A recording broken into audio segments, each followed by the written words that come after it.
간밤에 새로 들어온 소식과 사람들의 관심을 끈 뉴스를 전해드리는 뉴스 열어보기 시간입니다. 먼저 로컬 뉴스입니다. 경찰이 음주운전 단속을 강화하고 상습적인 음주운전자에 한해서는 차량을 압수하는 등 엄정 대응에 나섭니다. 경찰은 어제 최근 음주운전 교통사고로 인해 무고한 시민이 피해받는 사례가 잇따라 발생하고 있다면서 지역별 특성을 고려해 매주 2번 이상 단속을 실시하겠다고 밝혔는데요. 음주운전 경력이 있는 운전자가 음주사고로 중상해를 입히거나 다시 음주운전으로 적발되면 운전자를 구속하거나 차량을 압수하는 방법도 추진합니다. 실제로 코로나19로 음주 단속이 어려워졌다는 잘못된 인식이 퍼지면서 음주 교통사고는 올해 8월 기준 지난해 같은 기간보다 15.6%나 늘어났습니다. 경찰은 비접촉식 감지기와 지그재그식 단속을 적극적으로 활용하면서 무관용 원칙에 따라 음주운전을 강력히 단속하겠다고 설명했습니다. 다음은 세계일보입니다. 코로나19 사태가 오래 지속되면서 아르바이트로 생활비를 충당하는 청년들의 삶도 점점 팍팍해지고 있습니다. 자영업자들이 아르바이트 채용을 줄이면서 취업준비생이나 대학생의 어려움도 함께 커지고 있기 때문인데요. 한 구인 구직업체 조사에 따르면 고용주 5명 중 3명은 폐업을 고려한 적이 있고 고용주의 20%는 당분간 아르바이트를 고용할 계획이 없다고 밝혔습니다.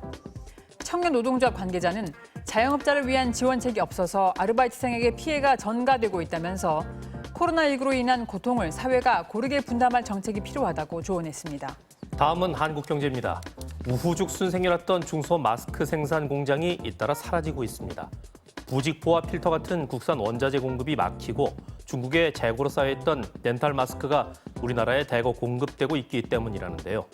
마스크용 부직포와 필터는 약 10여 곳에서 생산하는데 이 업체들이 생산하는 물량은 대부분 기존에 거래하던 마스크 업체의 몫입니다. 8월 말 마스크 공장이 지난 2월보다 3배 가까이 늘어나면서 국산 부직포와 필터를 구하지 못하는 영세 마스크 업체의 어려움은 계속해서 커지고 있다고 합니다. 서울신문 살펴봅니다. 빚내서 투자하는 B2 바람이 불면서 빠르게 늘어났던 신용대출에 제동이 걸렸습니다. 은행권에 따르면 지난 17일 신용대출 잔액은 126조 899억 원으로 전날보다 약 2,400억 원 줄었는데요. 정부가 신용대출을 규제할 조짐을 보이자 대출을 받을 마지막 기회라는 생각에 16일까지 신용대출 잔액이 크게 늘었던 것으로 분석됩니다.